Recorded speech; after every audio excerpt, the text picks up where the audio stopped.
Let's rock.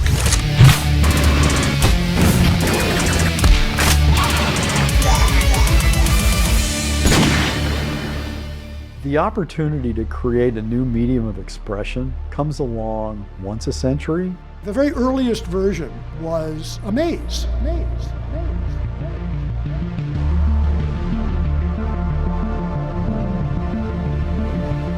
That first-person perspective just captivated. The closest thing you can be to being in reality.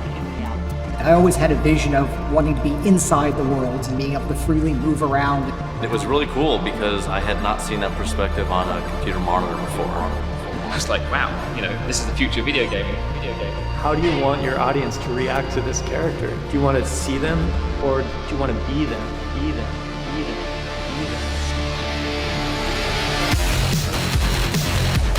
Why don't we just make a 3D version of Castle Wolfenstein?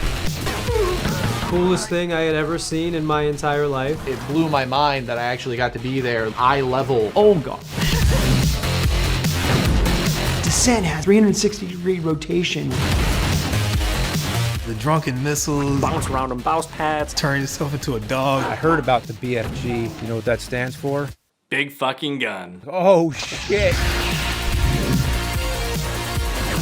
Doom was such a statement. Just hit like a freight train. Playing that network was just mind-blowing. When you moved, a little message went out to everybody. We pioneered online gaming. We fight against other clans. Play over a local area network. They're all over the net. There's servers running 24 hours. You have to call each other. What's the IP for your server? I remember the magic of that moment. Understanding that we were in the same world. Watching the victor's feet run back and forth in front of you.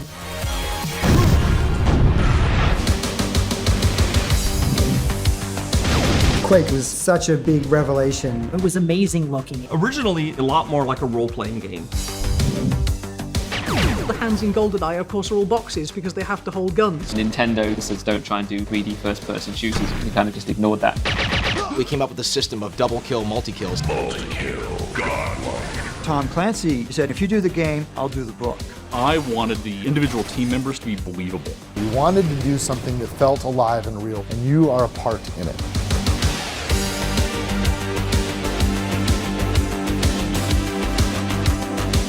Fear was supposed to feel like an action movie. We wanted to give people a planetary battle. They hadn't seen anything like it before. You were Duke, and he was a badass. I'm looking good. When Half-Life came out, it changed everything.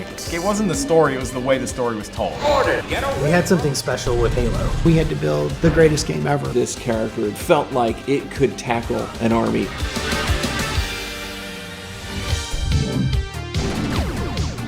The essence of a great first-person shooter is kick-ass weapons.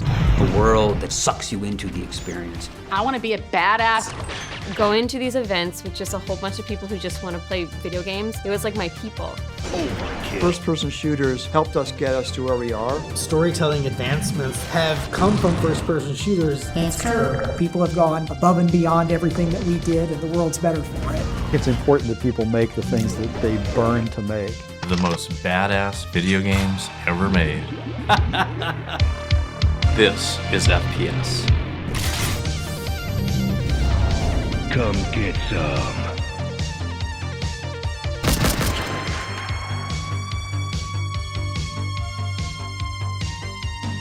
I don't want to rip your head off and shit down your neck, so help us out on Indiegogo. Help fund this FPS documentary. Fantastic.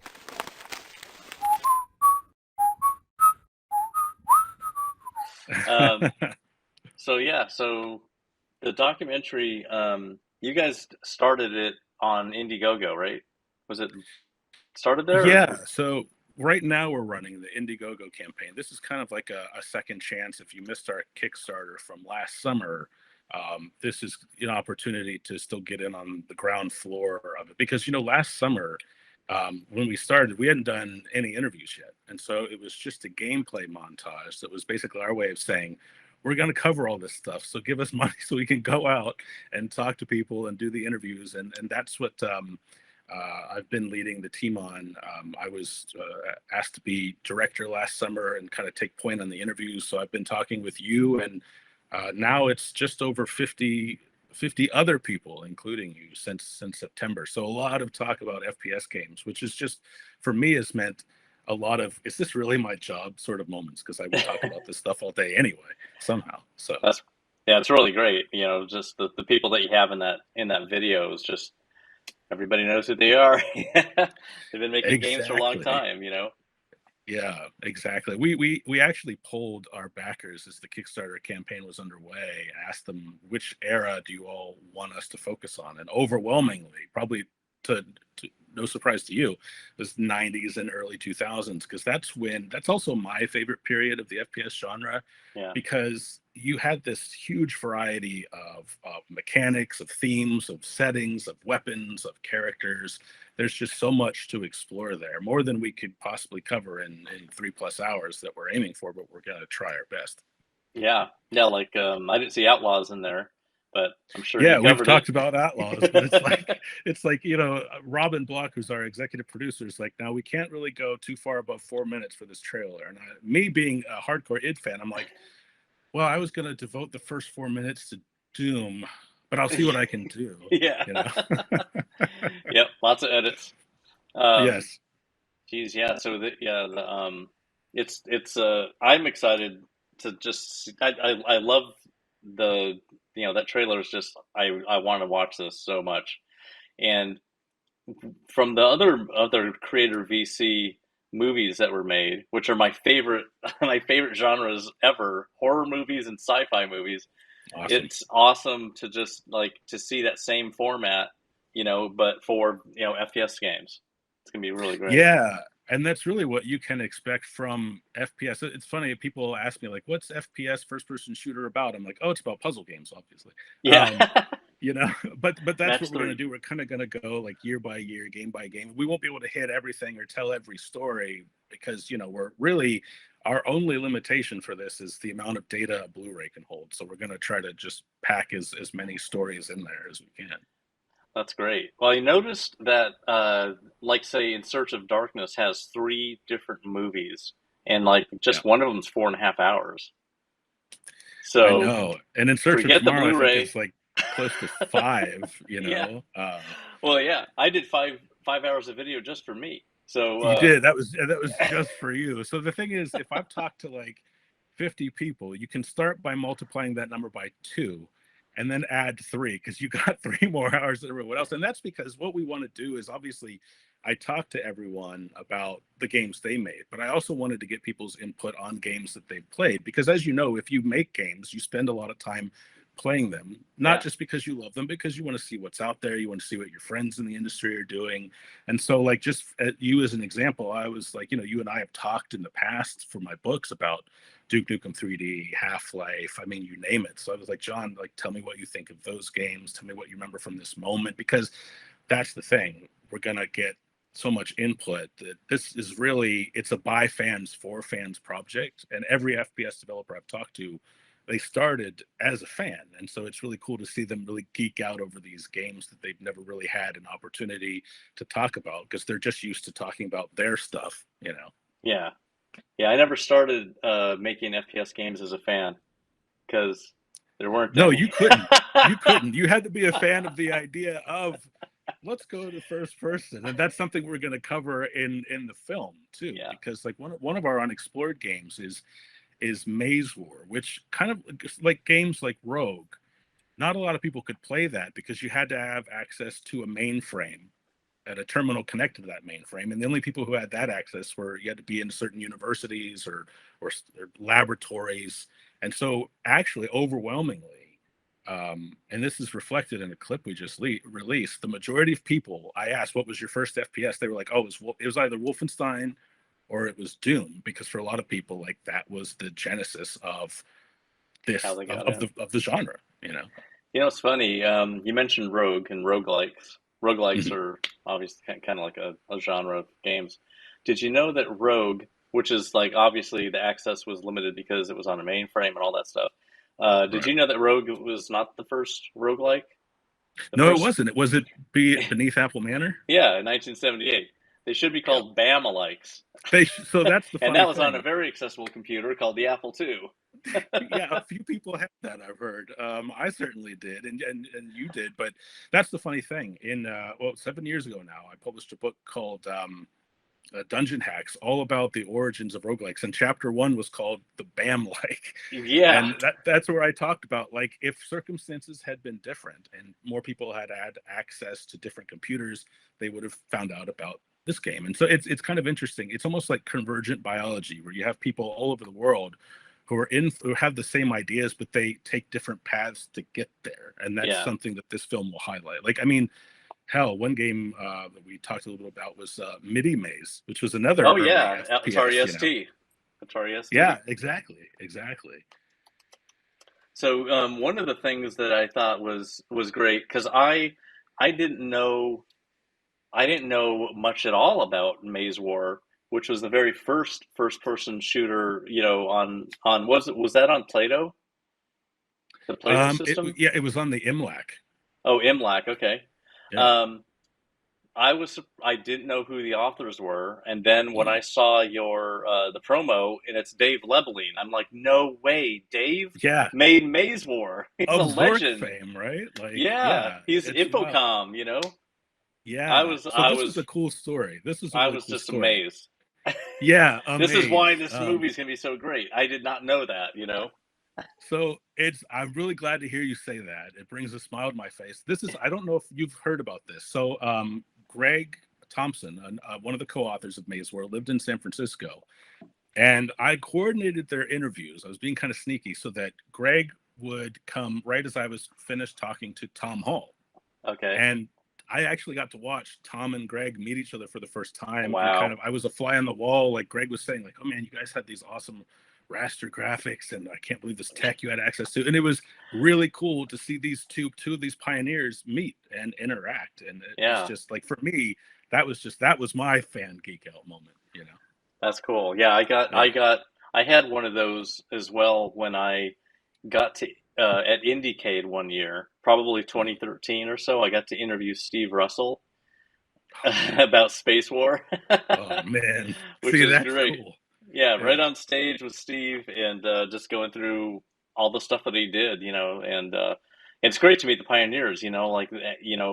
There's a lot of areas. Let's say painting. There's a bunch of amazing paintings from people who have been dead for hundreds of years, but right now, the Mozarts are still alive. People can meet them. You can interview them. You can get the information down, and for posterity while they're still here, and that's like a pretty rare thing. That's what's been important to me. It's one reason I was asked to get involved with this project. That's something I try to do with my books. I think there are a lot of authors out there, and you can't blame them, but it can be hard to talk to pioneers. And so I feel like a lot of books and articles are kind of just Wikipedia articles with some spin thrown in, but for me, I want to talk to the pioneers. I actually had that moment myself. This was back in 2008, I think, maybe 2009. It was close to when I was just starting to write, and I was meeting Dave Brevik at Gazillion to talk to him about Diablo. For Stay a While and Listen, another of my books. And so here's what happened. Dave and I are coming out of Gazillion, and you come walking up. You were there with Chris Burke, and Chris was like, oh yeah, we're here to get a couch. And so like Dave and you and Chris were standing around, and I was just standing there like, I've got John Romero and Dave Brevik, two of these guys who made like two of my favorite games ever. How is this even happening? I don't even think I could talk to you. I was just at my company. You know what I mean? At my company. Yeah, exactly. And Chris Burke. I don't know. Did you know anything about Chris? I ended up working with Chris like a year or so later. I worked on there was a revamp of Hellgate London. I completely re-released the game. I worked with Chris and because Brevik was it Brevik? Yeah, he was working on that. That was his game. that was Brevik's game. He was like, we can talk about anything you want. I'm like, I might bring up Hellgate, and he's like, oh, let's start with Diablo. Yeah. Like, okay, because every game developer has those tales of like sometimes your vision just can't, or rather the funds you have, the time, the resources of game development don't always live up to your vision, which is so frustrating. Yeah. But yeah, like that moment for me was, I was just starting out, and I was like, man, I hope I can talk to John Romero one day. And now I email you. Like I bet every week you're just waiting for an email. Like, hey John, it's me again. I've got questions for you. That's kind of how it's going at this point. You know? Got lots of answers.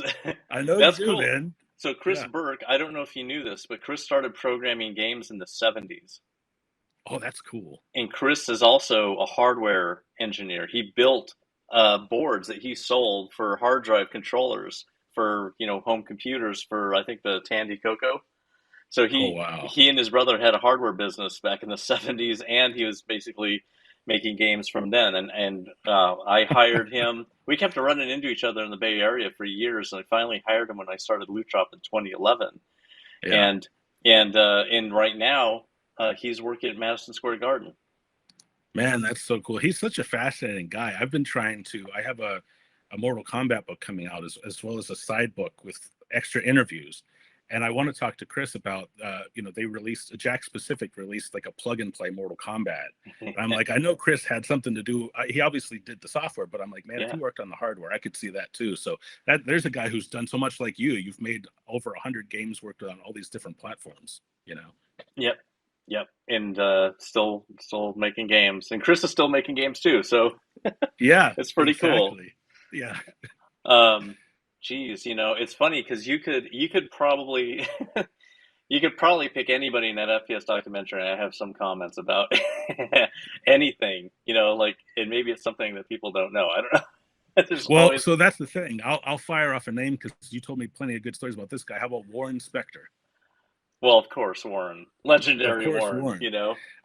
Yeah, but I mean, you're right. I also talked with Jeff Orkin and David Smith. You know, David did Colony, and Jeff was an AI programmer on games like Fear. Fear was so good. Oh my god! I've been replaying it. I was capturing a lot of the footage in that trailer. Is me. Like I did that the rocket jump where I jibbed that night, and I'm like, we got to include that was great. This is badass. Yeah. Those are the sorts of homework assignments I've had. Like, David, we need a rocket jump. I'm like, oh, I'll get you. I'll do it. Yeah. I wrote rocket jump. Come on. Yeah. Come on. Man. That's the title of that. It's on Sugar Shack. Come on. Yeah. And that's actually something. So we'll explore this in the documentary too. But this is something I learned back when I was working on that book that I can't wait to share with more people in this film. That the first rocket jump was actually in Doom, right? Yes, it was. Do you know it's just not the rocket jump that you would think of. You can't like aim down at the floor, but it's the same thing, right? You're using a rocket to blast. You're using a rocket to get to a secret area. Yep. Yeah. It's E3M6, and you had to basically get on a ledge and put yourself at the ledge and a rocket jump your way down into a little area that had a switch that took you to the secret level, and that was Tom Hall's idea.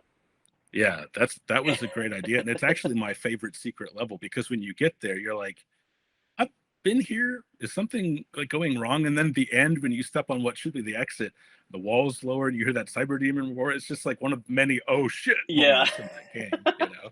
So funny. Warren obviously was just amazing, and the way that I got in touch with Warren was at Iron Storm. We're working on all our games, and then one day a bunch of my artists are talking, and I'm just like, what's going on? And they're like, Warren Spector's team in Austin was basically dropped off a project. So, like, they're free. And I'm like, I wanted to bring Warren into Iron Storm. This is amazing. So I contacted him and said, can I come down and sell you on Ion? And he's like, go ahead. So I drove down there, and he and his whole team, they weren't working on anything now. So they're all outside hanging out. And I basically just said, hey, everybody. We got a company. We're making a bunch of games. Warren, I want you to make a game for Iron Storm. It can be anything you want. It can take as long as you want, and I don't care how much it costs. As a developer, how often do you get a pitch like that? That never happens. Play out, you know? It never happens. Yeah, and I also said, and also you get to run your office from down here, and we don't even bug you. You just do whatever you want. run your own studio for Iron Storm. And so he was just like, how can I refuse that? And then he made Deus Ex. Yeah, that was and so that's a story I had known, obviously, but then I also like talking to people to fill in more color, more details. Like when I talked to Mike Wilson, one of my favorite stories that I've heard in 100+ hours of interviews was his rendition of the road trip with you to talk to Warren, and just listening to music and kind of air guitaring while you're on the steering wheel. Yeah. Just those stories that remind you that, like, behind this, all the code and the pixels, that there are people and just, you know, Air creative guitarists. geniuses working on these games. People who have air guitared for decades, like me. Of course, And who then are still perfected. air guitaring is perfect. Yeah, absolutely. Who sell out stadiums with their air guitaring. Yeah, Totally. I could do Steve Vai all day on my car. yeah. And I have your quote too that we got, which is perfect. Like, if I'm listening to music, I'm air guitaring. Or I can't remember exactly what it was you said, but it's like, dude, hand in hand. Why would I not do that? I know. So yeah. So what other what, you know, maybe I do have some stories that you don't have in your documentary. So one question I asked everyone was, what's the most obscure FPS you ever played? And a lot of people said No One Lives Forever, which is still like the white whale for a lot of people to get re-released. I wonder what you could tell me just about that game, what you know about it. Well, I sold it recently. In fact, I had a big box, unopened big box of No One Lives Forever that I put up on eBay. It was probably about 4 or 5 months ago, but I was like, here's big boxes that I'm not a collector of everything. I'm a collector of specific things. And so I had a lot of stuff. So I'm like, we're going to thin out some of the things that aren't part of like a specific kind of collection. Like one of the collections that I like actually have focused on are games from 83 and earlier. They're in Ziploc baggies. So I have a ton of Ziploc bag games. Back when games were sold that way, right? When like they were sold in Ziploc bags and instructions, and, and cardboard with a disc and you know, and the programmer's name right on the front, which is really great. So yeah, with Nulf, I don't know if I played it. I think I've seen it, but I didn't play it, which is why my big box was unopened. But I've known about it. I mean, it's like, how do you not know about that game? That was year 2000. Is that when it came out? Yeah, it was pretty close to that. And then, I did get to talk to Jeff Orkin, among a few other folks, about the sequel. And another really popular one that people wanted to know about was Prey 2006, the original release. Yeah, that was the original Prey. The one that actually came to stores, right? Because I was talking to Tom. The design changed so much. But yeah, what do you know about that game? The 2006 version? Mm-hmm. So, or even before. So Human Head, before they were Human Head, they were my team at Raven, and they made Heretic and they made Hexen. And they contacted me and they wanted to form their own company, but stay up there. So I told them, you know what, I could probably get you working on Daikatana 2, even though there's no way that we can even make that happen. So that's what I did.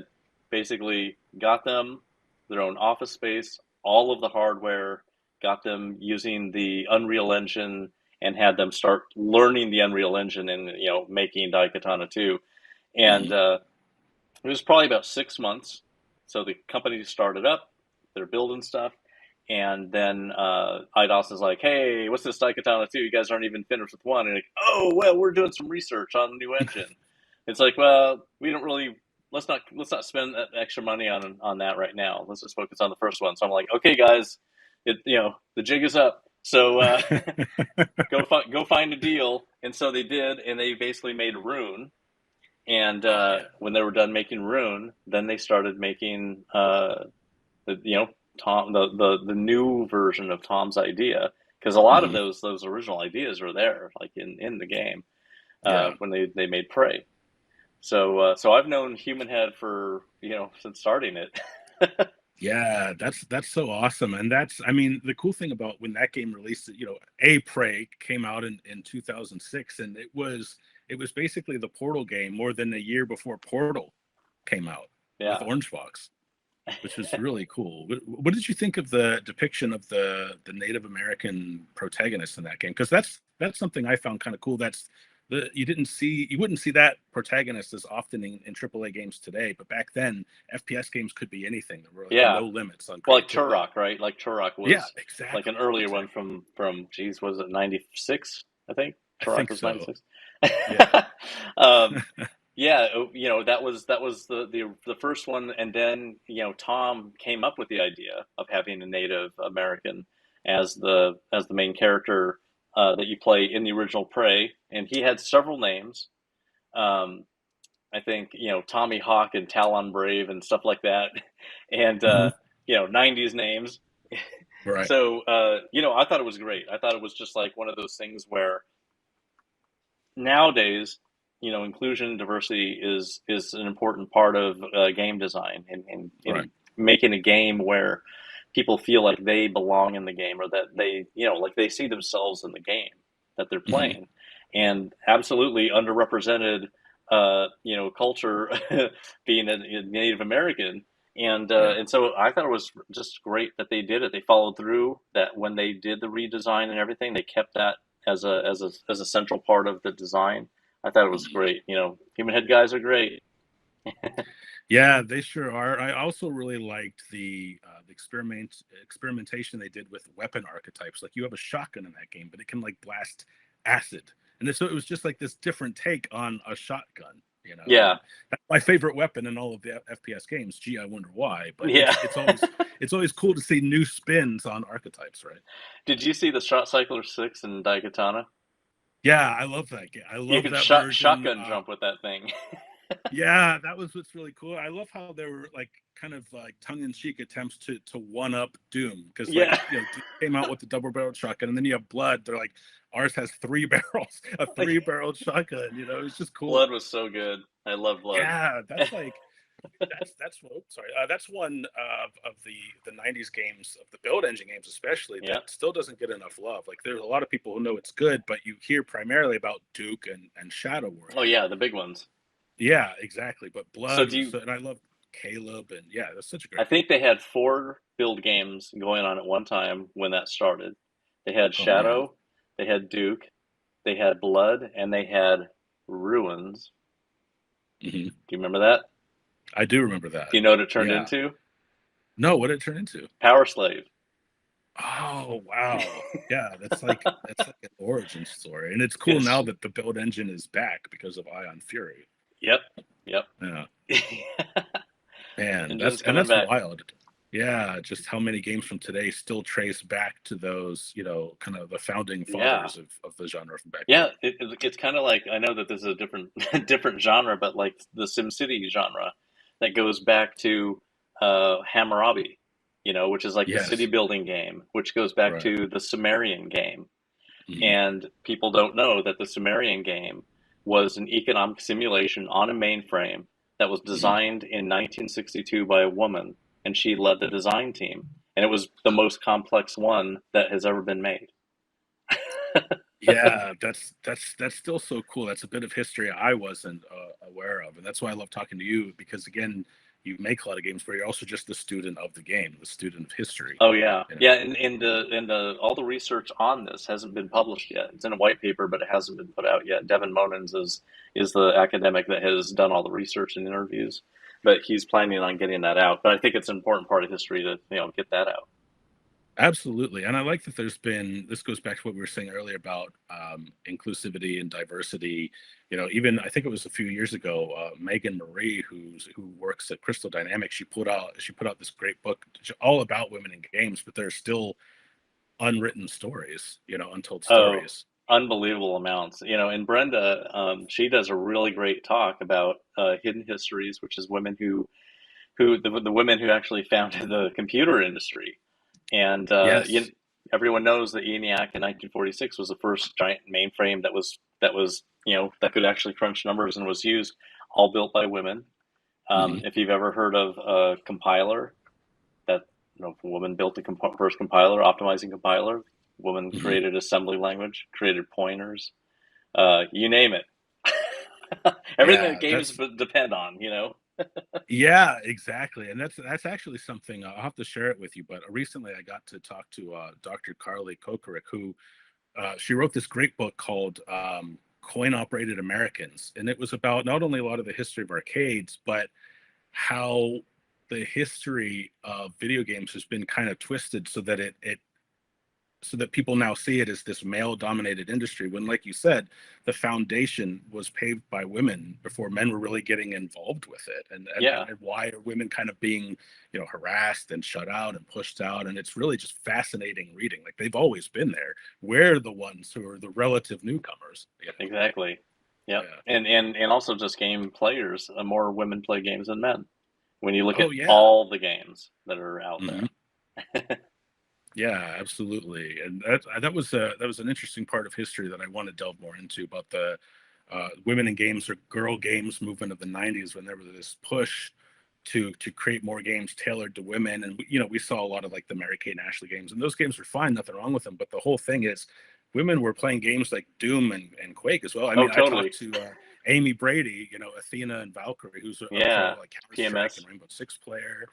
Founded the PMS clan. And so we talked to her too, we wanted to get as much perspective as we could in this film. That's great. You got everybody. Yeah, sure tried, man. Sure tried. I mean, and it's funny because you're like trying to get as much information in there. You have way more information than you can fit in the movie. So that's why you put out another part 2 and a part 3 from all of those interviews, all these little pieces. Yeah, so we have some designs I can't go into, but we definitely talked about like how would we add to the story. One thing Robin told me early on was like, "Hey, make this movie with oh, that's awesome! I love the cup. I love the cup." So Chris, my co-director and our video editor, while he was out there, he said he got some merch. Some Romero Games merch from you guys, so that's awesome.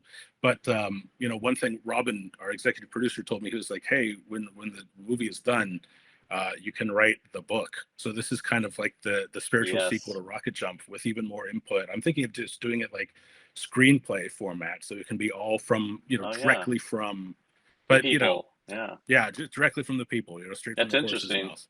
Because it's like Steve Kent's ultimate guide to ultimate history of video games that he wrote, which is mainly about Japanese video games. So you can have the ultimate history of FPS. Yeah, exactly. I should do a little like wordplay there, kind of make the title similar. And that book was originally, I think it was called like the first quarter or something like that. It was originally called The First Quarter. Yeah, I wrote the back. I wrote the back. Oh, that's right. Yeah. Yeah, that's right. That's right. Like he talked about the kind of providence of that. So yeah, I mean, it's just so many cool stories, and I'm just looking for as many ways to share them as we can. Yeah, well, I think it would be great to do that. Those books are like they become these references and resources that people will use when they're coming up with ideas for the next FPS. Exactly. One of the things that really helps is to know what went before. Like, am I doing something really new? Because you might not be doing something new. Not that that's bad, but maybe there's someone did something, and those ideas from the past can be modified for today, or they had an idea that's different than what you were planning on doing, and maybe your idea is way better, and that's why it stopped. Back then, right? Right. Yeah, so it takes sometimes someone else to come along and offer this new perspective on it, which is what I loved about, and I know you were a fan as well, Doom 2016, how they combined like the familiarity of Doom with some new mechanics that felt very much in the spirit of something you guys would have done from back in the day. Yeah, it was perfect. It was perfect. Yeah. It was, the amount of, 4 reboots, and it was worth it. It was worth the 7 years that it took to build that into the revival of that franchise, So, hats off. They Bethesda really stuck with them, and really, lots of respect there. Yeah, you can tell they were fans, because some of my favorite moments in those games, in each level, there's a lever you can pull that opens the secret room somewhere. But when you step into it, you step into a pretty good recreation of the a room original from Doom 1 or 2. Yeah. But with the Doom 2016 enemies, it's like this whole worlds colliding experience that for fans like me is just like, oh man, they did the thing. And it was just so cool to see. It is, yeah. So many cool little Easter eggs in there. Yeah. Which is another thing, Easter eggs. Yeah. A whole nother subject, Yeah, there's so much to talk about. And I specifically have some questions about Wolfenstein for you, because one thing that the team and I did recently, we put out a story segment on Wolfenstein 3D that was meant, it's a teaser. And the thing about these teasers, it's kind of like when an actor goes on a late night show and like, here's a clip from the film that's like 49 minutes in, but you can't provide all the context.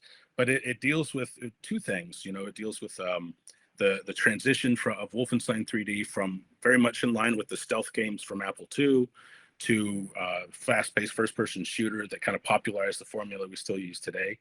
And then Wolfenstein 3D on SNES. And, we hope to explore that full story in the film. But since I have you here, what can you tell me from your perspective about that particular port? Well, the interesting thing about that port was, we weren't licensed Nintendo developers. and so, during that time, there was a device called the Sluggo, which was this third-party thing that you could actually burn SNES ROMs on and run them. And, it emulated a SNES and everything. It was the hardware. So that was the dev system. We didn't actually have a Super Nintendo development system. I actually got my hands on one.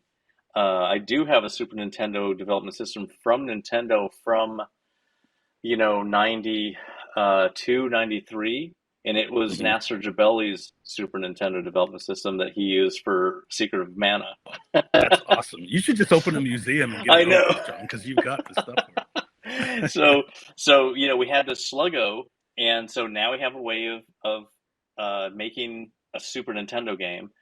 We earlier, in late summer of '92, after we released Wolfenstein, and we were probably getting close to finishing Spear of Destiny, Imagineer called us and said, we want a Super Nintendo version of Wolfenstein. So we're like, let's do this. So we contacted Rebecca Heineman, basically said, hey, interested in doing support. And we actually had just finished hanging out with Heineman in, it was July, early July. We had gone to Kansas Fest to show everybody who was an Apple II programmer and game enthusiast there that we had made this new version, and we had the very first Toshiba color laptop in the world. So there wasn't a color laptop around until May of 1992. Oh, that's awesome! And it cost $5,000, of course, and. And it was great. It was a great machine. It ran Wolfenstein really, really well, and Wolfenstein was finished, and so we could show everybody. And guess what? So every year at Kansas Fest, they have a classic, God level Apple II programmer to do the keynote and speak and all that stuff. And that year was Silas Warner, the guy who made Castle Wolfenstein. Oh, that's awesome. The amazing luck line up like that of all time, right? Yeah. And it was great because we got to sit, all of us are sitting in the room hearing him talk about the history of Muse software, how he wrote Supertext and Castle Wolfenstein and Firebug and the voice and you name it, all the cool stuff that he wrote. And we got to talk to him later, right afterwards, just oh my God, this is, what's really cool. The audio from that is online. You can actually listen to the audio of him talking in 1992 when we were there, and there's some photos from the room that are actually out there. So people were taking pictures too. Yeah. So later that night, this conference was held at a college, and the college is shut down during the summer, so they can just let people do whatever when they make plans. So the plan for this whole festival was at this college. So there's dorms everywhere. Everyone just sleeps in one of their dorm rooms, and everyone just hangs out in the halls 24/7, no going to sleep. It was all programmers, just people talking programming 6502 and games and everything.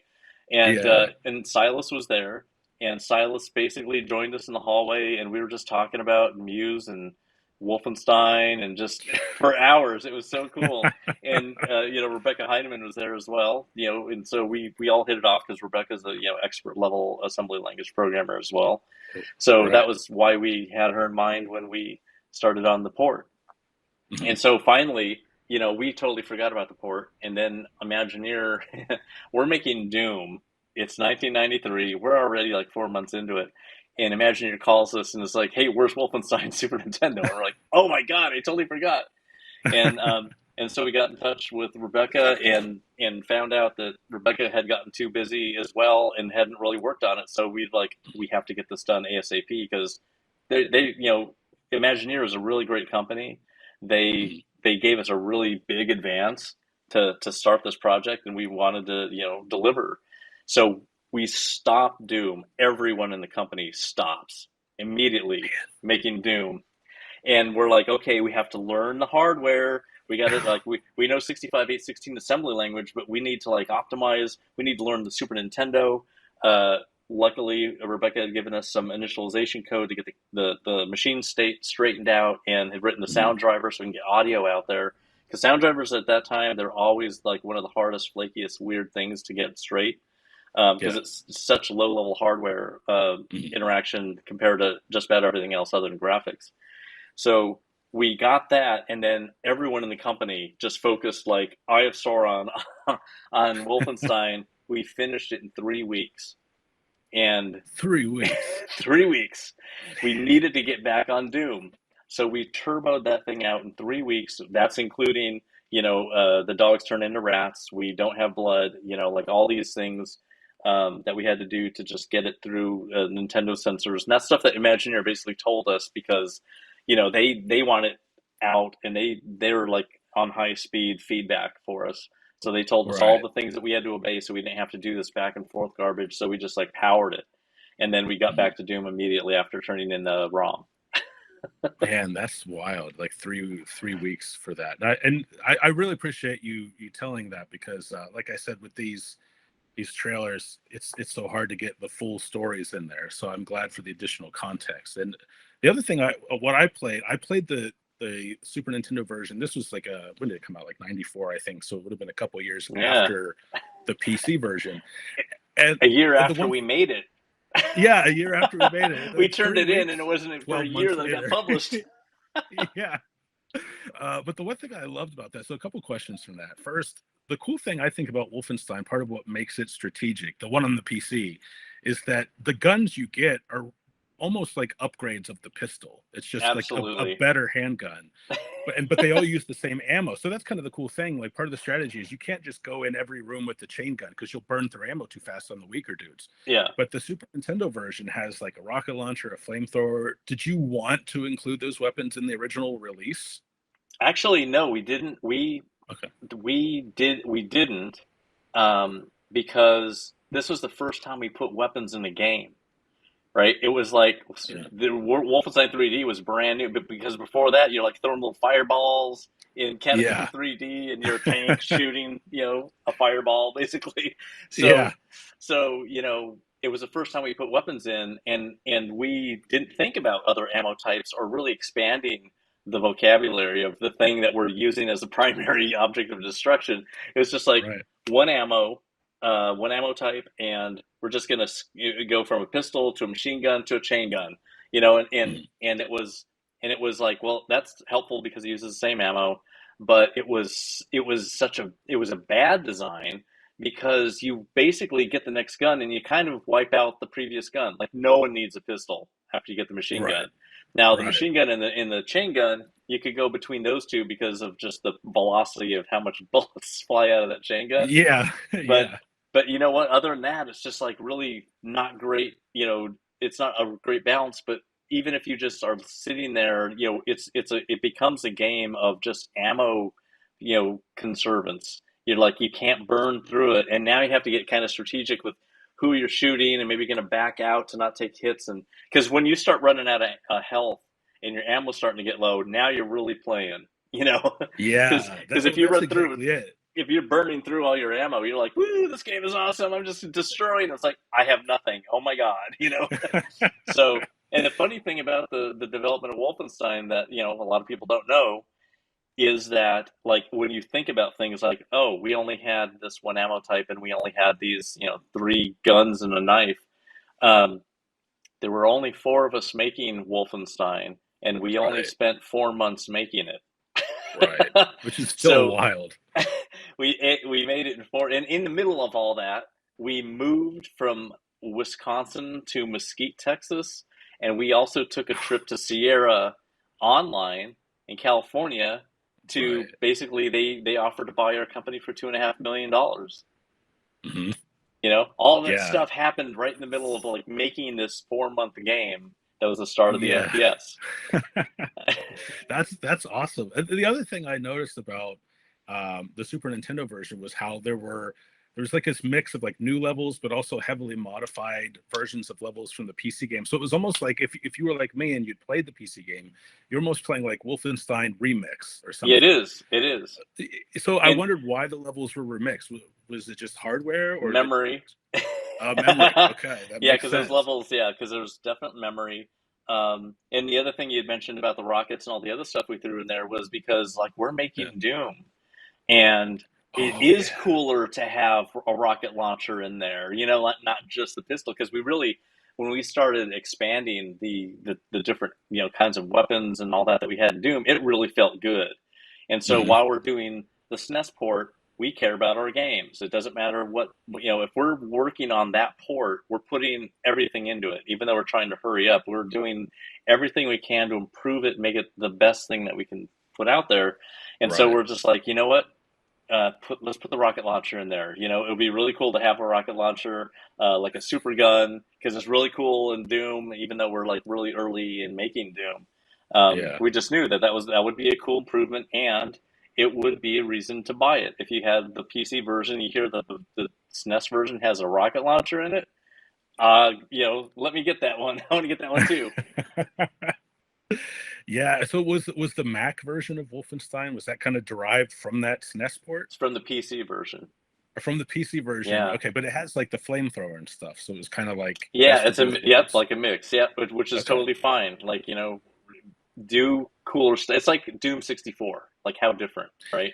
Yes. So it's like it's that kind of creative freedom to like improve the game in some way with stuff that we would just go, yeah, dude, flamethrower, why not? Burn down Nazis, do it. Yeah. That's cool. So I think maybe the analog, correct me if I'm wrong, but the analog in Doom is like the plasma gun. Did you want to do a flamethrower in Doom? I mean, how did you arrive at the plasma gun after doing the flamethrower in Wolfenstein SNES? Well, because we only had so many weapon slots, and we wanted the highest number of slots to be sci-fi. So we wanted like the cooler, like conventional stuff, working our way up to whoa, crazy stuff. Like weapon number 6, what is it? Oh my God, what is this gun? Versus number 5, it's a rocket launcher. Okay, I got it. So it was like put the cool sci-fi stuff at the very end, and so that's basically why we did that. I still think Doom has like the best weapon balance of FPS I've ever played, to the point where this is something that like I kind of subconsciously realized, but then I got people to actually say it in interviews. When I talked to, I think the two who brought this up were Scott Miller and Randy Pitchford. When we were talking about Duke 3D, they were like, yeah, Doom had pistol, shotgun, chain gun, rocket launcher on 2, 3, 4, 5. So we did the exact same thing because we didn't want anyone having to like think about new placements. And then after that, it was our new stuff, like the pipe bomb and the freeze ray and stuff. But like going from Doom to Duke, I was like, I didn't even think about the fact that I was hitting 3 for the shotgun. It's just that in my mind, 3 equals shotgun. Yeah.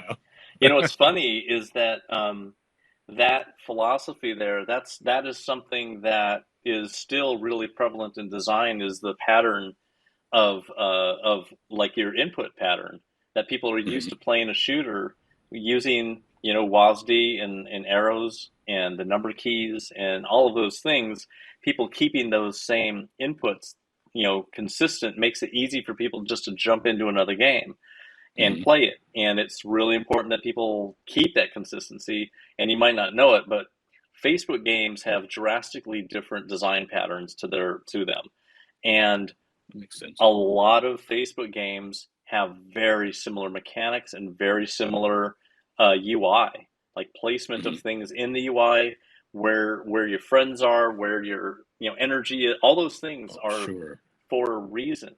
It's because at the time Facebook players had pretty low game literacy. They were playing games for the first time, a lot of them, and so keeping those patterns the same between games meant that someone who liked these new games could play a lot of them during lunch because they didn't have to relearn a game when they hopped to another one.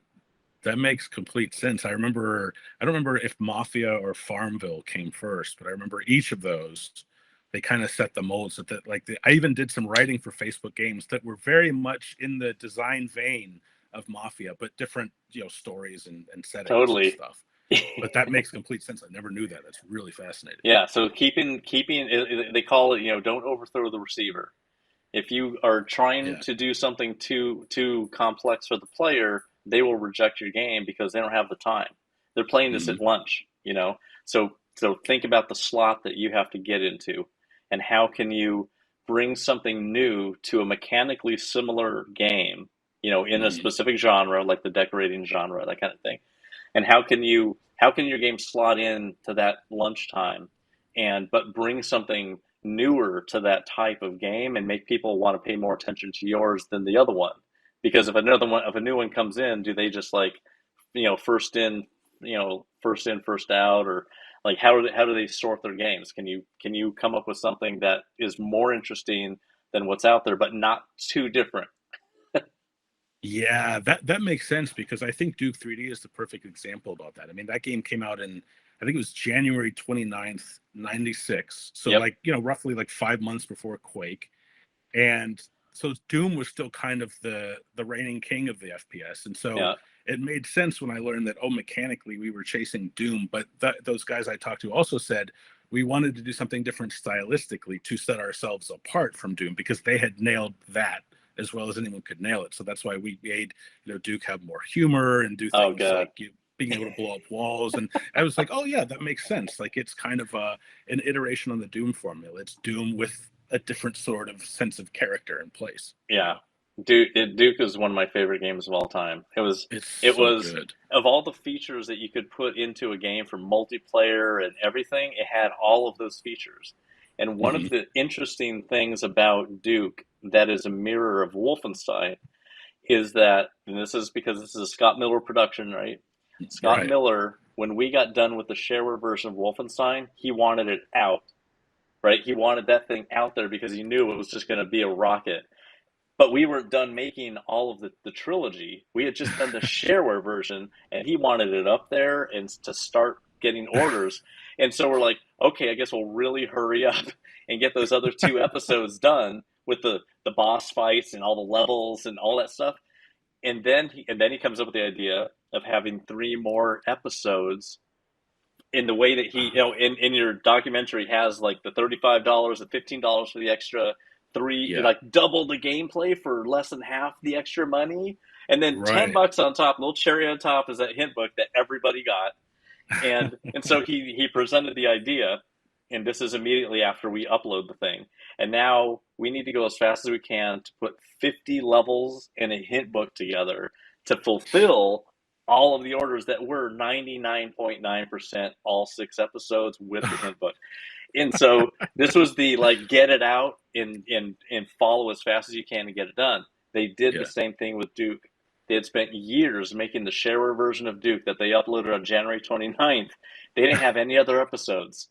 They had to make them as fast as they could. And the great thing about it is, those episodes are really good. Episode 2 and 3 are so different, and they did not feel like they were rushed, which is incredible when you think about the fact that the shareware was out there and on fire. They needed to beat Quake because it was coming, right? They needed to get this game out, and getting it out in January was as fast as possible. Was super smart that Scott and George made a great decision there. But the creative team that George was also in charge of, did not rush it and make it a bad quality game. It was excellent.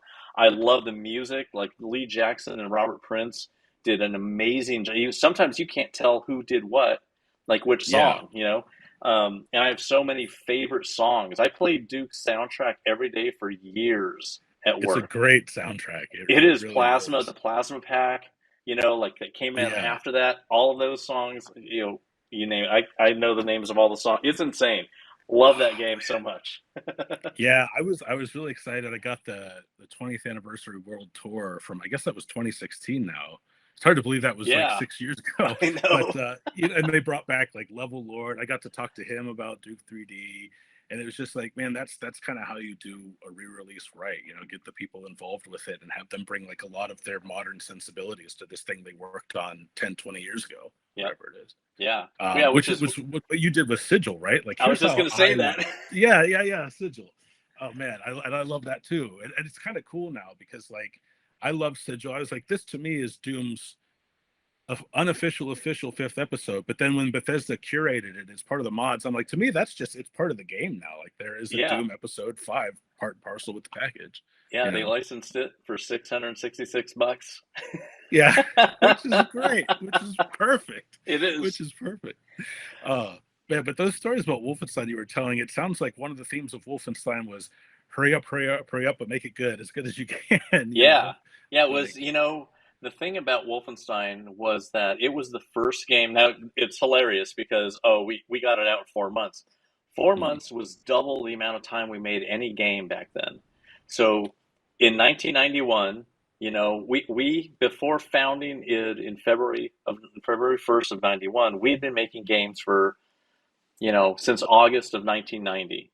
And in August of 1990, John and I made a game each that 1 month. So we made 2 games in 1 month in August of 1990. Then we started making a game every 2 months. So we had to ship every 2 months. While we're shipping a game every 2 months, we're also making a trilogy of games to put out as shareware, which was the first Commander Keen. So we're making like 5 games during that 3 months. And and then 1991, we made 10 games. So, and they were overlapped and off by a month, and 10 games. So we were really good at getting stuff done really fast, like designing in minutes a whole game, and now it's just execution of that within 2 months. And that is also at the same time during those 2 months is like getting into 3D programming and making a 3D game within 2 months.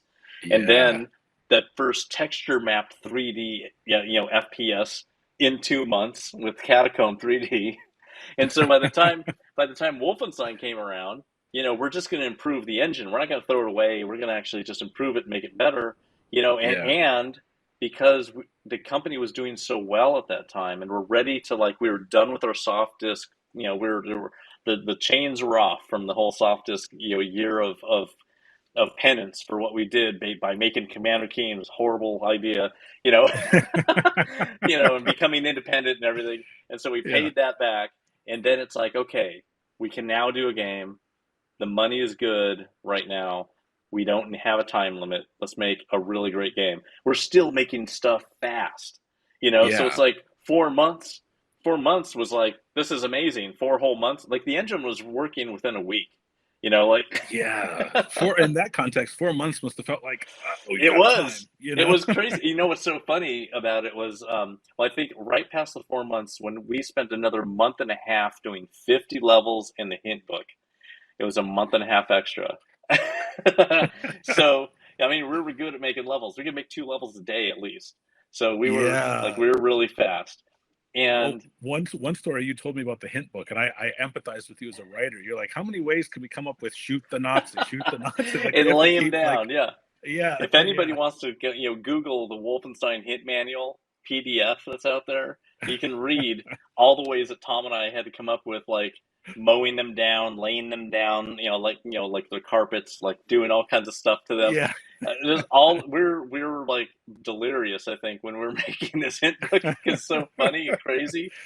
But yeah, it was just, we were so, even during that month and a half when we had to do 50 levels, for us, coming from Commander Keen's rich, graphics and design and all of the different key doors and hidden areas and all of that cool stuff, what you see is what you get. Going to an abstract representation of a level was playing the games great. Making it was boring. Those levels, making levels for Wolfenstein was some of the hardest work because it was just mind-numbing because it was so simple, and it was, for us, it was how do we get crafty with these sound zones, which I don't know if you covered the sound zones that we had in the game. That's actually a point that it's not in the teaser video, but it is in the full film, because that's one of the things. So Wolfenstein to me was very important, not only because it was my first FPS, and then I ended up going back. I think I played Catacomb and Hover Tank on like a demo disc years later, but it was the first game I'd ever played with a Sound Blaster card, and it was like a night and day difference. And so I asked you, I asked Carmack, I asked Tom, everybody, like, how important was audio to Wolf 3D? Yeah. And those sound zones, that's something I didn't pick up on. Like I didn't know about as a player. I just kind of knew, like, man, it's like this guy. It's like it's not like all the doors open and they're rushing at me at once. Yeah. You have to be very selective about who you wake up, which is part of the strategy of the game. Exactly. And we could, as designers, be super sneaky. And, in a room, you have a sound zone color for that room. Mm-hmm. And out in the hallway, there's another color. Like every single area has a different color. So we had 34 sound zones that we could use. 34 different rooms, and so you would keep, like, if there's a long winding hallway, it's one sound zone. So anything that's there is going to get alerted and they will start coming towards you. But if you wanted to, we could take a color of a sound zone in one room and put it in a closet way far away. And when you activate that room, you're activating that one other room where somebody is, like, now heard you, even though you're all the way across the level. And so that became one of the only fun parts of making the levels where, I'm going to screw the players so bad, and I'm thinking, I'm going to kill Tom by doing this, because we're always playing each other's stuff. And then the push wall stuff. One of the things that, this is funny. So you remember, the story about how push walls was just like this issue. Like, John, we needed a way of adding secrets in the game to make the experience more rich for the player. And you and Tom were pushing for it, right? Like, we're pushing to have a secret wall. And because the walls, like when we started making the game, the walls were made out of rock, like in some like moss coming off of it. And so for us, it was like, what if you, like, pushed a wall and it pushed back in? And so to actually get to a secret area, you actually had to push it back 2 slots, because pushing it back 1 slot means you're just in an indentation, an opening, but you have to push it again to have a passage away from it, right? So we knew that kind of a design meant that, like, secret areas had to have a little bit more space, but we, like, to have secret areas would be so fun, and we had no secret areas for, like, the first half of development. And we kept on talking to John about, like, please, like, we need to have push walls. John didn't want to violate the sanctity of his code. It would be a hack for him to add that in. So he did it, because we're just like, please, design-wise, this thing's boring. Like, we want stuff to find in this game, And so he did it. He hacked it in. It looks great. Sounds great. You don't know that it's a hack. It just feels like it's part of the game.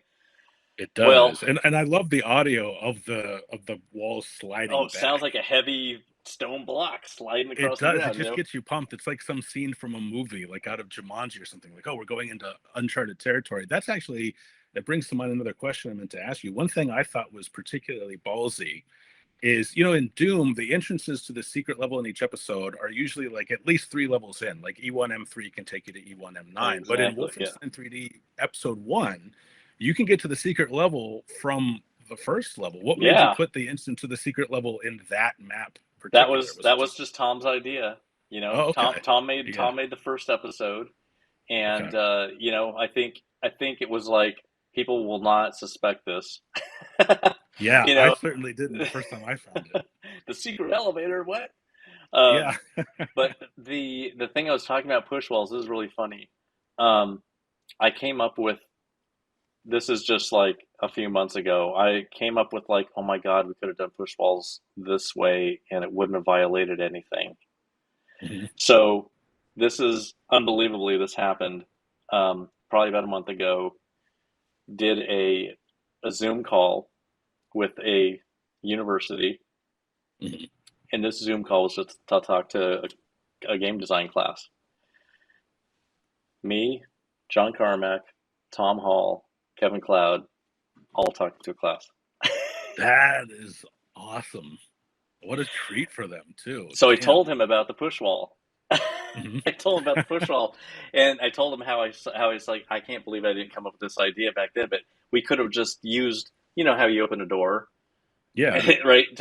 Why couldn't we just open a secret door? Oh, have a wall open. Yeah, sliding sideways. Because that's how they work in Doom, right? Like the secret walls will yeah, go they up, just go up, just like doors the do. normal Yeah. doors. Right. So I said that, and he's like, "Oh my god." But that just goes to show you, like, even though 4 months was technically a long time relative to what you had, you were all working on so many things. You can't think of everything all at once. I know. You know? Well, 4 months. Yeah. Yeah, exactly. So one philosophy you've talked about, and we've always talked about this in the context of Doom, is always make the first level last, so that you've learned everything you've learned you can pour into this first level. What did Tom make Wolfenstein with that same philosophy, or at what point was E1M1 of Wolfenstein made? That was the first level. That was first level. Yeah. Okay. Map 1 was the first. Yeah, E1M1 was the first one. Because it still really holds up. It's a really damn good level. Yeah, it is. And the thing is, a lot of times those levels are revisited. It's not like he just finished it. It's like he does. Like it was before I came up with that rule. It was kind of like we understood that we should go back over our old stuff, because by the end we have done some cooler things. We had some cool ideas. Maybe there's some code that was added that made all the levels cooler, but we would like go back and we would modify and improve earlier stuff so the quality matched. And so that was just like a thing that we understood. But then when it came time for Doom, I was just like, here's a really good rule. Yeah. Okay. The first level is last. And so like, and also like the second level needs to be like close or heavily edited for the whole time that you're making a game. Like it's important that it's not done and forgotten. It has to be refreshed. And so it's easier when you get into today's production schedules, you don't have time really to go do that. So if you can just sequence your levels to, have that first experience be one of the last things that you make, you are throwing everything at the player, and that just makes something really cool. I was just told that we are now going to do Q&A. Oh, okay. We have time for Q&A. Well, I actually saw a comment from Juggernaut X. I wish I was in that class. Me too. That would be a great class. I would just sit there, kind of like in that parking lot with you and Dave Brevik talking. Like, it was the first time. It was the first time that we all have gotten together since '93. Wow, that's so cool. And that was kind of how people did reunions in the Zoom era. Yeah, yeah. So let's see. I'm gonna have to figure out who's gonna choose these Q&As. Yeah, let me say. Oh, let's see. Let me see. Well, here's another comment that jumps out. I wonder if you can do this. Metalhead Maniac says, I played E1M1 so much that I was able to play it with my eyes closed. I think I might be addicted to that level. I wonder if do you think you could pull that off, John? Doom E1M1 with your eyes closed? Maybe. What's funny? What as your shirt advertises, Pac-Man was one of my favorite games of all time. My most important I wore game. this for John, by the way. You can't see it, but thanks for the chance to plug the shirt. Yeah. Yes. The most important game to my entire career was Pac-Man. As far as an influence. And I played it so much that I could beat the first 2 levels of Pac-Man not even looking at the screen. Wow. So that's kind of like that E1M1 thing. Yeah. I created my own patterns. I didn't even use books, And by the way, Scott Miller actually wrote pattern books back in the 80s for arcade games. That's right. He and George Broussard co-authored that stuff, right? Shootout. Yeah, that's right. Yeah, it's called Shootout, I think. Yeah. All right, what's another okay. What's a good one? Imagine to have John. Jagdog 2525. If present day John could give advice to 92, 93 John, what would it be? That's a good question. 92 John, I would say you could make a push wall by just making a door that avoid any problems. Yeah. John Carmack would want to know that too. I know. Yeah. Geez. What other things would I say? So much was done right, at that time. So much was done right, and with the speed that we were doing it, I don't know if we could have done more. I wouldn't say add a rocket launcher to Wolfenstein, because that was just more time and more balance and like, you know, all that kind of stuff. And Yeah. we're just I wouldn't change it. Well, Wouldn't but change it's like that. you said, like you know, we were talking earlier. You can't think of everything at the same time, but that's actually like again, as a fan, I enjoyed Wolf 3D on SNES because it was a remixed version of a game I'd already played on other platforms, so it was just as worth playing on the Yeah, SNES. it's like Doom 64 or say PlayStation Doom, right? Like that Yeah. was such Oh, a I great love that job. version. Yeah. Amazing. Yeah, Midway Yeah. really, they knocked it out of the park. Both of Yep. those versions. Let's see.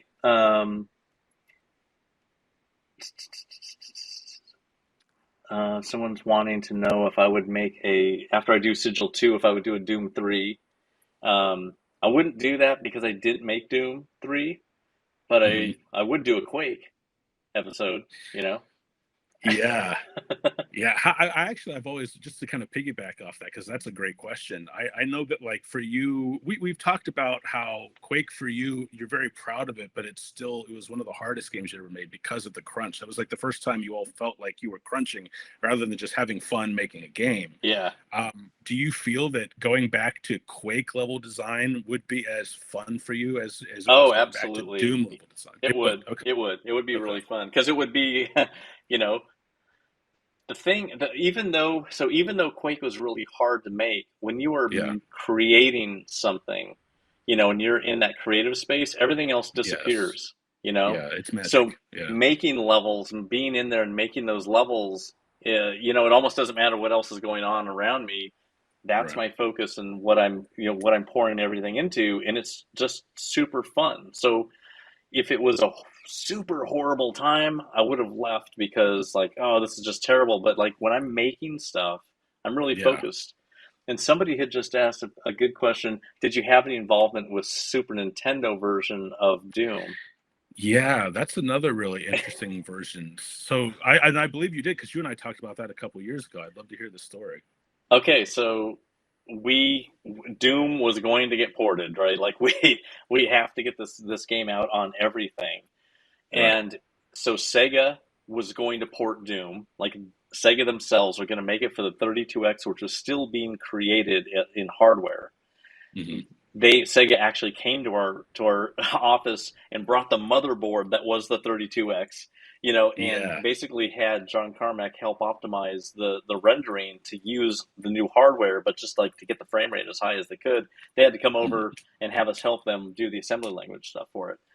So, you know, so we got involved with all these ports, like Jaguar Doom, we did ourselves. Like no one Right. else did Jaguar Doom. And so all of these different ports, like we didn't do 3DO or Saturn or anything like that, but like we were involved in those two. The funny thing about the Super Nintendo port of Doom is that it arrived in the mail. Oh yeah, wasn't that like someone at Sculptured Software to like get your attention? And you have Exactly. this is a habit with you too. Like Scott Miller got your attention by mailing you letters, and Yeah. Sculpture got your attention by sending you a Doom prototype in the mail. They sent us the game. It was done. Oh, it was just done? It was finished. Yeah, it was Wow. done. Doom was it played at the same rate. It didn't get sped up. It was done. And you know, Sculptured Software was, you know, I actually went and visited Sculptured. I'd say, you know, later that year. I played like during the development of Doom. I played the hell out of Super Star Wars and Empire Strikes Back and Super Return of the Jedi. Great games. Sculptured was the best, right? Like they Yeah. were incredible. So they sent it to us. We're like, I guess we're publishing this. Like we didn't have to pay somebody to do it. Like they just did it. Yeah. And it was amazing. It was like the only time that's ever happened where someone just says, "Here, please publish this." You know, and we're like, "We're putting this on a red cartridge. This thing is amazing." That was so cool. That's another version that like I played after the fact. I remember I was at a KB Toys where I bought most of my console games back then. Yeah. And I was just thinking, like, where did I buy my computer games? I know that for Doom, I had my mom call the number and order the full version. But for the Super Nintendo version, I found it in a bargain bin. I got it for like $20. And I was like, a red cartridge? Because I think by that time I'd seen the black for Killer Instinct. And so that was pretty cool. Like the novelty of colored cartridges. The color cartridge. 8 and 16-bit days. Yeah. When I went to visit Sculptured Software, I I just found out where their office was, and I just went there. I didn't tell anybody anything. I just went to their office, go to the secretary at front. I said, I'm wondering if I can get just like a tour of the office. You guys made like the Super Nintendo version of Doom, and that's a game I made, and you guys did an amazing job. I'd like to just like say hi to some of the people that were here. At that time, the Mortal Kombat team from Midway was in the building. Oh my gosh! Yeah, that's because they were going to do the Mortal Kombat SNES, right? And so they basically first they tried to hire me, and I was just like, no, I'm just here just to visit. And, just to talk to some people. I have my own company. I don't know if you've heard. You may not have heard of it. So somebody walked me around and told me just a little bit. And I was like, say hi, this Mortal Kombat team. I'm like, love it, Yeah. And we go down the hall, and they had done pair programming where there's two coders in a room. And so they had the names of the programmers room, names on the door. And I'm just they're walking me through. I'm like, oh my God, Peter Ward. Is that really Peter Ward? And I knock on the door, and there's a person in the room. I'm like, are you Peter Ward? And the guy's like, no. Oh my God. No, Peter's sick today. I'm like, no way. Like, I love Black Magic and South Pacific Quest on the Apple II. And he's just like, he's not going to believe this. I can't believe he was sick today. I'm just like, tell Peter I said hi. He's one of my favorite game programmers on the Apple II from like 1982. This is like 14 years later, but he was working there at Sculpture. That's amazing. The industry, for as big as it is then and now, like it can sometimes feel like a small place, right? Like just bumping into people. Tyler. Let's see, Tyler 23 asked, David, have you finally interviewed Adrian Carmack for the doc? And yes, just last week when Adrian got back to Dallas, we've been talking for months over email. He's just been keeping me up to date on his itinerary, and we finally did get to sit down. One of the questions I asked him was, so Adrian, I know that by the time you guys were moving on to Wolfenstein, kind of like you, he was sick of working on Keen. He wanted a change of pace. But I said, so who was the guy who hung all the Keen dolls in the secret level of Doom 2? He's like, I was that asshole. Yeah. Which was hilarious. Yeah. Yep. He's the one who did it. Yeah. So that was great. That was a really good question. Someone else out here, were arcade games a big influence? They were a big influence because the arcade is where I grew up, basically. Which is like a whole other set of documentaries. Like I lived there. Like I can't even relay how amazing arcades were. It's got to be as cool as people playing shooters for the first time that have never seen anything like that. Yeah, the way so I just finished this book on the arcade era of Mortal Kombat that'll be out this fall. And what a lot of people, the analogy I came up with, it was like back in the day, before games like Doom and Wolfenstein, the arcade, it was like the arcade master race. Because if you wanted to play the best version of a game like Mortal Kombat, like, yes, you could play it at home. You go to the arcade. Hardware was the best of the best. Oh, yeah. It was incredible. The amount of games back then, insane. So how big of an influence was the original Wing Commander? It was no influence whatsoever. It was a great game. In fact, it was funny. It came out, I think, in 1990. In 1991, that was when like Jay Wilbur was addicted to Wing Commander. So when we were there at id and we're making stuff as fast as we can, Jay gets home from working at Softdisk. And the first thing he's got a whole like Wing Commander joystick that's suctioned to his desk. He lives on this thing, and so he's playing Wing Commander every day for months. Great game, Chris Roberts did an amazing job with that. But we didn't see that as an influence. I think because doing space in 3D was not something that got us excited. That's been around 10 years before Wing Commander, or in 3D. Like I played Apple II games or in space in 3D. That was done. To me, like it was a new thing. And or Epic or Hadron. Like those games. games that even Nasser Jabeli had written, like Zenith and Horizon 5, stuff like that. Those they were done. I saw them. They were cool back then, and just like VGA version of it is not getting me excited, but it was the dogfighting was the best. Like that was the best dogfighting I'd ever seen in a game. So that was cool. I know why Jay was hooked. We thought it was. I wish we had time to play, but nope, we're making games as fast as we can. So, yeah, that's true. So one thing people know, they probably know, is that like obviously Super Mario Brothers influenced Keen, but one thing you told me for Rocket Jump was that Mario influenced your FPS games as well, because you wanted things like jumping and just the active movement to feel as smooth as it did in Mario games, right? Yep, yeah. We wanted the the full 3D experience to feel Nintendo quality. Like we wanted the and when you analyze Super Mario Brothers 3, 1, whatever, like the friction, the velocity, the jumping, the gravity, you name it, the sound effects, like everything is so tuned perfectly, and that's with direct to hardware tuning. Like just like to even be in that position, like we were dealing with software on computers that weren't even made for gaming. Just imagine being able to make a game on a system that's made for games, and you're making the first ones. Like Shigeru had like the coolest job, and the tuning on Mario is just like, that's why it is a classic and it's legendary. It's perfect. And we kind of approached Doom in that same way. It needed to, this was our, third big iteration of this technology that needed to feel as good as possible, because Doom was the first and maybe only game that we ever said we need to make the best thing that we can imagine playing in this game. This is the one. And that is why it was a year. Like Wolfenstein, 4 months, Doom, solid year, and that was all tuning and new technology and R&D and all kinds of stuff. But like the movement was where everything mattered. And so that tuning of Doom Guy moving around and everything was everything for the game. It still feels so good today, just so natural and smooth. It really does. Yeah. I mean, that's just a lot of polish. Yeah.